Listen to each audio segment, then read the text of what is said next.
이 아침 주시는 말씀은 열왕기하 13장 14절에서 19절 말씀입니다.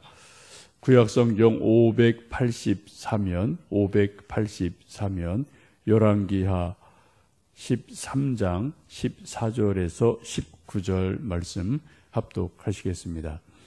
엘리사가 죽을 병이 들매 이스라엘의 왕 요아스가 그에게로 내려와 자기의 얼굴에 눈물을 흘리며 이르되 내 아버지여 내 아버지여 이스라엘의 병거와 마병이여 하니 엘리사가 그에게 이르되 활과 화살들을 가져오소서 하는지라.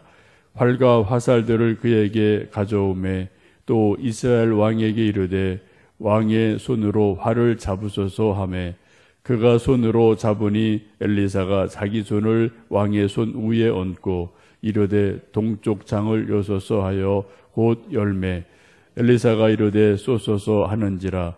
곧 쏘매 엘리사가 이르되 이는 여호와의 구원의 화살 곧 아람에 대한 구원의 화살이니 왕이 아람 사람을 멸절하도록 아벡에서 치리이다 하니라. 또 이르되 화살들을 집으소서. 곧 집음에 엘리사가 또 이스라엘 왕에게 이르되 땅을 치소서 하는지라. 이에 세 번 치고 그친지라. 하나님의 사람이 노하여 이르되 왕이 대여섯 번을 칠 것이니이다. 그리하였다면 왕이 아람을 진멸하기까지 쳤으리이다. 그런즉 이제는 왕이 아람을 세 번만 치리이다 하니라. 아멘. 역사를 보면 많은 아이러니들이 있는데 그 중에 또 하나가 이스라엘의 역사도 그런 부분이 참 많습니다. 이스라엘의 역사상 가장 악한 왕은 아합 왕으로 알려져 있고요. 근데 또 역설적으로 그때 가장 강력한 선지자인 엘리야가 활동을 합니다. 뒤를 이어서 엘리사가 등장을 하고 약 50년간 선지자로 활동을 하게 됩니다. 여러분 왜 그럴까요? 이스라엘 역사상 가장 악한 왕 아합과 그 아내 이세벨 하면 뭐 소위 이제 구약에 나타난 3대 악녀, 그러면 이세벨을 꼽기도 하거든요. 그처럼 표독한 이제 왕비로 알려져 있는데 그러한 시대에 가장 강력한 선지자 엘리야, 또 뒤를 이어서 엘리사가 활동을 하죠. 곧 그것은 영적으로 가장 어두운 때에 너무 어둡기 때문에 하나님의 살아계심을 증거하기 위해서 가장 강력한 하나님의 종들을 보내신 것을 보게 됩니다. 아무리 약한 왕이라도 왕비라도 이건 정말 하나님이 하시는 거구나, 이건 정말 하나님이 계시는구나 라는 것을 부인할 수 없을 정도로 강력한, 보통 선지자가 아니라 아주 강력한 그러한 하나님의 사람을 어떻게 좀 대항마처럼 보내야지 그들이 뭐 어쩔 수 없이 이거 정말 이거 사람의 손이 아니구나, 이건 뭐 인간의 수준이 아니구나, 이런 것들을 인정할 수밖에 없는 그러한 하나님의 사람들을 보낸 시기가 바로 아합 왕 그 전후의 시기이기도 합니다. 이 본문의 말씀은 이스라엘 왕 요아스 왕 때 엘리사가 또 활동을 하다가 이제 좀 돌아가시게 될 때쯤의 일이기도 하죠. 이스라엘 왕들이 뭐 다 믿음 없는 왕이 기본이에요. 조금 더 악하냐, 조금 덜 악하냐, 이런 정도 차이는 있지만 기본적으로 북이스라엘 왕들은 하나님을 떠난 사람들이 대부분입니다. 여기 나오는 요아스라는 왕도 그렇게 믿음 좋은 왕은 아닙니다. 그러나 엘리사가 워낙 강력한 하나님의 선지자이기 때문에 부인할 수가 없죠. 너무 많은 기적이 나타나고 또 국가를 아람으로부터 보호해주고 이런저런 일들이 많으니까 오늘 본문에 있는 것처럼 그를 아버지처럼 이렇게 좀 여기며 살아갔던 왕이기도 합니다. 이제 오늘 성경 말씀 보시면 엘리사가 죽을 때가 됐다라고 말씀합니다. 우리 한번 14절 말씀을 읽어 보십니다. 엘리사가 죽을 병이 들매 이스라엘의 왕 요아스가 그에게로 내려와 자기의 얼굴에 눈물을 흘리며 이르되 내 아버지여 내 아버지여 이스라엘의 병거와 마병이여 하매. 여기에 아주 놀라운 말씀을 보지 않습니까? 엘리사가 누굽니까? 죽었던 아이도 수넴 여인의 아들도 안수해서 살렸던 분이에요. 그죠? 뭐 또 수많은 기적이 엘리사보다도 더 많은 기적들이 성경에 수십 가지가 기록이 돼 있고 기록되지 않은 기적까지 하면은 훨씬 더 많은 기적이 있었겠지요. 죽은 자를 살렸던 그런 하나님의 능력이 있는 엘리사가 또 인간이기 때문에 죽을 수밖에 없죠. 근데 어떻게 죽었다고요? 오늘 성경 말씀 보시면 죽을 병이 걸렸다고 그래요. 여러분 좀 위로가 되십니까? 예? 엘리사도 죽을 때 어떻게 해요? 죽는 건 우리가 어떻게 우리 이거 소관이 아니죠. 하나님이 하실 일인데 그 대단한 엘리사도 병이 드셔서 병 때문에 돌아가셨다는 거예요. 여러분 우리가 믿는 사람들이 이런저런 병 걸릴 수 있습니다. 또 자연적으로 돌아가실 수도 있고 우리가 죽을 때는 정말 다양해서 예측할 수가 없죠. 근데 흔히 우리가 믿음 좋은 어떤 사람들이 병 들리면 저분 믿음 없나? 여러분 의심하지 마세요. 이상하게 생각하지 마십시오. 오늘 성경 보세요. 엘리사가 어떻게 했다고요? 죽을 병이 들었다라고 성경은 말씀을 하고 있습니다. 그것은 하나님께 우리가 맡길 뿐이고 우리가 겉으로 드러난 현상들 때문에 누가 이렇다 저렇다 우리가 좀 판단하는 것은 우리의 손이 아닌 하나님의 손에 달려 있음을 기억하시면 좋겠습니다.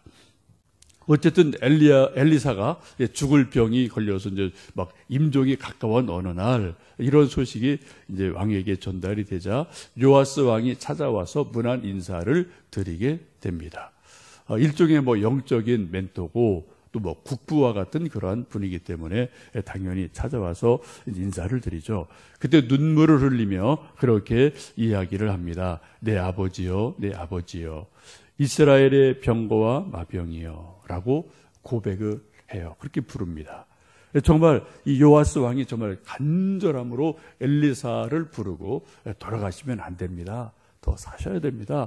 그런 애통함이 있었겠지요.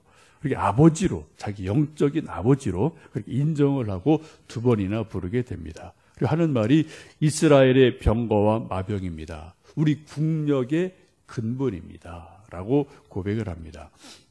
우리가 그 앞에 말씀을 보시면 이웃 나라 아람 왕과 전쟁이 있을 때 엘리사가 척하면 삼천리거든요.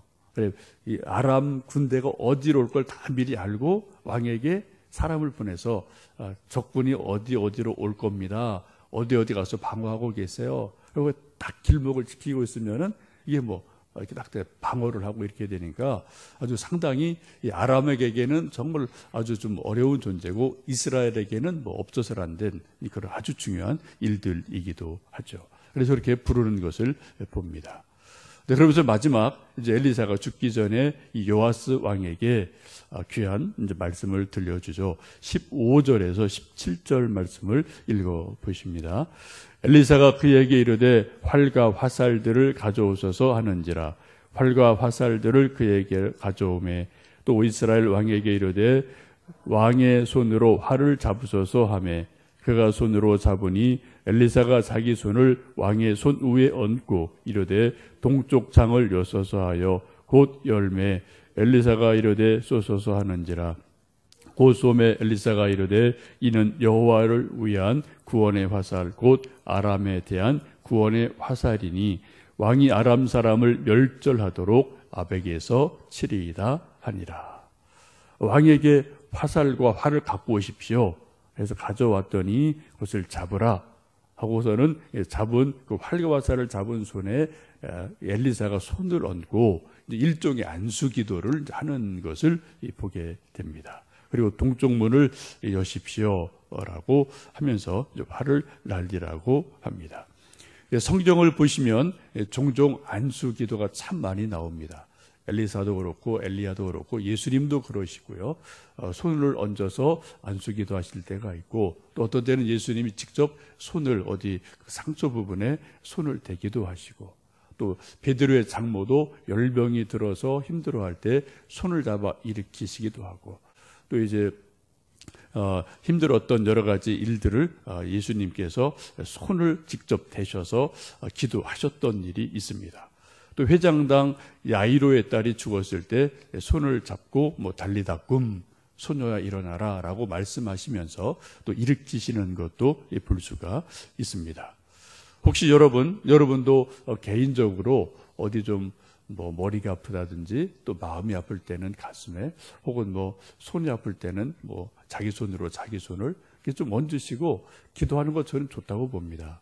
또 목회자가 가끔 성령의 감동이 임할 때 교우들의 어떤 부분 또 병원에 입원하신 환자분들 그 아픈 곳에 손을 얹고 기도할 때도 저도 가끔 있기는 한데 하여튼 여러분의 그 아픈 곳 연약한 곳에 스스로 손을 대시고 예수님의 이름으로 기도하시면 예수님께서 우리의 손을 붙드셔서 사용하셔서 안수하시는 그러한 일이 일어날 줄로 믿습니다. 지금 엘리사가 요아스 왕의 손을 활 잡은 손을 붙들고 손을 얹어서 안수하며 축복 기도를 해 주는 것을 봅니다. 그 동쪽 창을 여십시오 라고 말하는데 동쪽은 아람이라는 적군이 있는 그쪽 방향이거든요. 그리고 활을 쏘십시오 라고 해서 활을 쏘게 되는데 이것은 하나님께서 이기게 하시는 구원의 화살입니다 라고 말씀을 합니다. 똑같은 화살이에요. 그런데 하나님의 사람 엘리사가 손을 얹어 기도했더니 그것이 보통 화살이 아니라 하나님의 구원이 일어나는 하나님의 화살, 하나님의 능력입니다. 하나님의 구원이 임한 화살입니다 라고 말하고 실제로 또 그런 일들이 후에 일어나는 것을 보게 됩니다. 똑같은 화살인데 하나님의 능력으로 기도하자 나라를 구하는 하나님의 능력이 되는 화살이 됨을 봅니다. 이것은 우리도 역시 동일하다고 봅니다.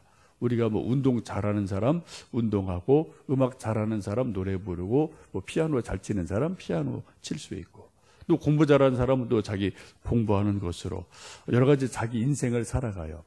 그런 것을 가지고 어떤 분들은 예컨대 음악을 예로 들을 때 어떤 사람들은 피아노나 바이올린이나 노래 잘하는 것을 그냥 단순하게 자기 돈벌이로 직업으로 활용할 수도 있고요. 또 잘못 이게 활용되면은 태폐적인 음악도 얼마든지 있거든요. 밤에 술집 가서 악기 연주할 수 있거든요. 태폐적인 것을 더 조장하는 것도 될 수가 있습니다. 또 우리 믿음의 사람들은 똑같은 음악을 하고 피아노를 치고 악기를 연주해도 어떻게 해요? 하나님 이름을 높이는 찬양이라는 쪽으로 그러한 재능을 활용을 하게 됩니다. 똑같은 거지만 이것을 누구를 위해서 어떻게 쓰느냐 이것에 따라서 그 쓰임새가 완전하게 달라지는 것을 봅니다. 지금 엘리사가 요아스 왕의 손을 잡고 축복하고 기도할 때 어떻게 해요? 그 화살이 나라를 구하는 하나님의 능력이 되는 것을 볼 수가 있습니다. 이 아침 우리가 자녀를 위해서 기도하시고요. 또 우리 자신을 위해서 기도할 때 우리 모두 돈 벌어야 되고 또 직장 가서 이 일 저 일 맡겨진 일 하셔야 되고 우리 아들 딸들도 지금 공부하고 자기 일 이거저거 해야 돼요. 근데 그런 것들이 단순한 돈벌이가 되지 않게 해 주세요. 하나님 영광을 위한 도구가 되게 해 주십시오. 그 쓰임새가 무엇든 달란트가 무엇이든 그런 것을 우리가 기도하는 것은 정말 중요한 일인 줄로 압니다. 우리가 일할 때 그 일이 그냥 단순한 일이나 노동이 아니라 영적 의미를 부여해서 이것이 하나님의 일이다. 내게 맡겨주신 사명이다. 내가 이 일을 감당함으로 하나님 이름이 높여지신다. 하나님이 영광을 받으신다. 복음의 한 도구가 된다. 이런 것을 우리가 생각하고 또 기도하고 영적 의미를 부여하며 일하시면 그 일이 바로 하나님의 일이 되는 줄로 믿습니다. 특별히 우리 자녀들 위해서 여러분 축복하며 기도하실 때요. 세상에서 단순하게 유명한 사람, 이런 사람 저런 사람 그런 기도만 하지 마시고요. 거기 분명히 플러스 알파를 기도하셔야 되는데 그 일을 통해서 하나님 영광이 되게 해 주세요. 그 일을 통해서 하나님 살아계심을 증거하는 일들이 되게 해 주세요라는 것을 기도하는 것은 너무 중요한 일인 줄로 압니다. 이제 18절, 19절 말씀 보시면 이제 그렇게 또 말씀을 하죠.